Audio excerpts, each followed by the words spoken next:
After a while, the wife started looking for the money. She kept money in the same place where the Imam was sitting, but she couldn't find. Looking under the table, she's looking under the blanket, she's looking under the carpet, she's looking everywhere. Nowhere. The money is gone. So the Imam started crying and he said, yes, I took the money.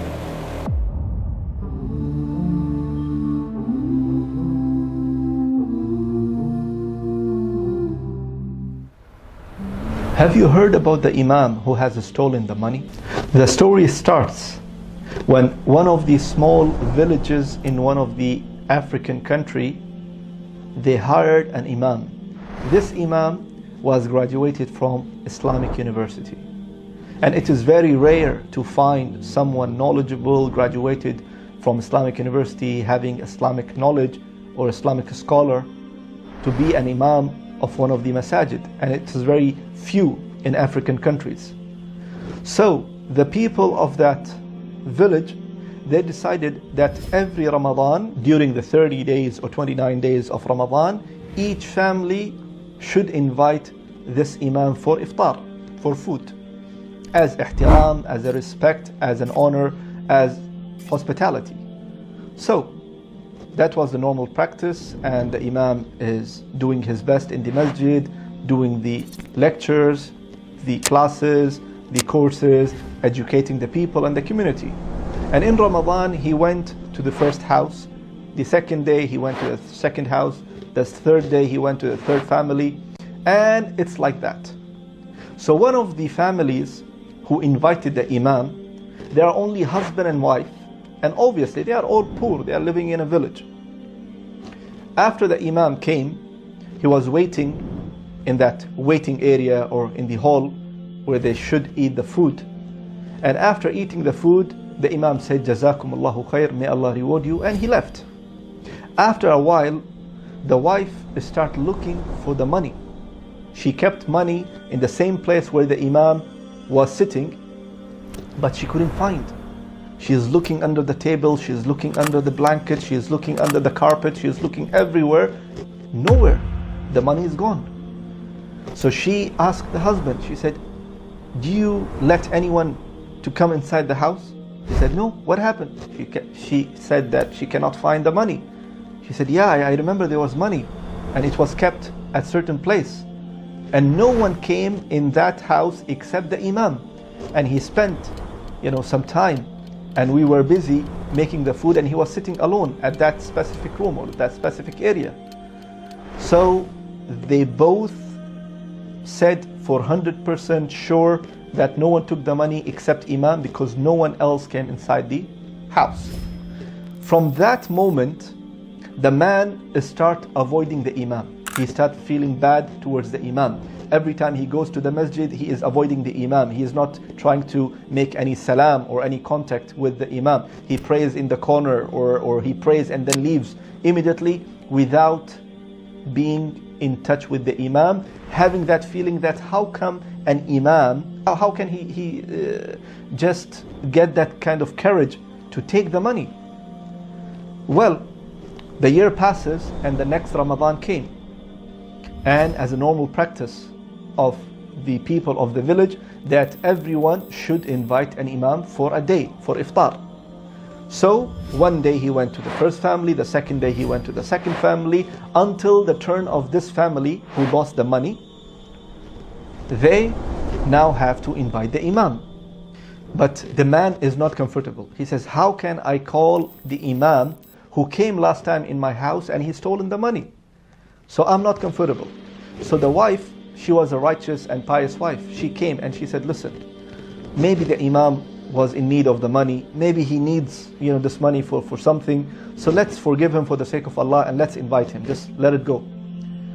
So the man agreed and he said, okay, I do agree with you. Let's invite the Imam. Imam came to this family, and again, he came normally, Assalamu alaikum, he sat, and after the food, after the iftar, he just want to leave, but the Imam saw that the man is still not comfortable. He is kind of like talking very in a very not usual way, not normal way. Like it's only like few words that he is talking to the Imam, and quite all the time, not trying to make any topics or open any topics or ask him any questions that he will benefit from Imam. So the Imam said, "Are you okay?" So the man couldn't take it anymore. He said, "Imam, I want to tell you something honestly. From the last year till now, didn't you realize that I am avoiding you? I'm not saying salam to you. I'm not coming and talking to you." So the Imam said, "Yes, I realized, but I didn't get enough time to come and talk to you, to ask you what's happening, because I was also busy here and there. But yes, I did realize that you are kind of not very close to me anymore." So he said, "Imam, I'll be honest with you. Last time we invited you and we kept some money in the same room, and we were preparing the food, and you were sitting alone. And after you left, we couldn't find the money, and we swear that no one else came inside the house except you." At that moment, at that time, Imam's eyes become reddish. The tears start coming out from his eyes. And he said, "Why you didn't talk to me?" He said, "How can we talk to you? We were feeling shy. And we are sure that no one took the money except you." So the Imam started crying, and he said, "Yes, I took the money." At that moment, it was the shocking moment for everyone. For this man and for the wife who's in the other room and hearing the conversation and listening to everything. It was shocking for them that the Imam is admitting that yes, he took the money. But what the Imam said? The Imam said, "I'm not crying because you accused me and you are sure that I took the money. I am crying because of other thing.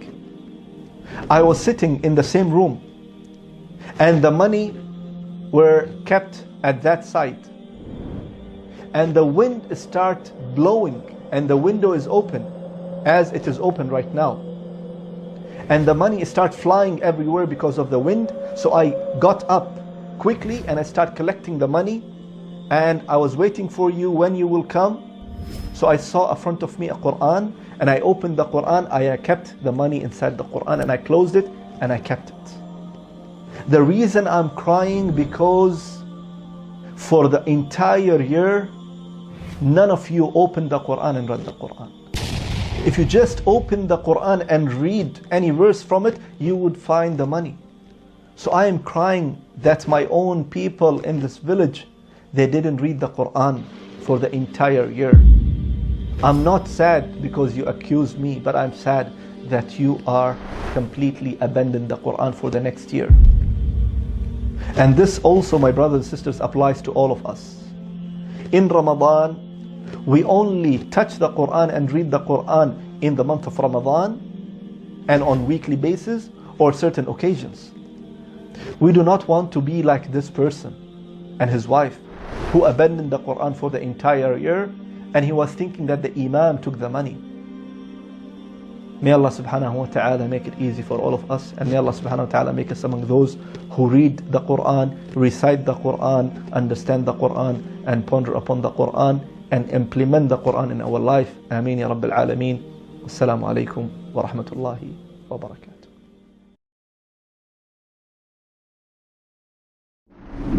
Have you ever wished that there was a Muslim version of YouTube or Netflix?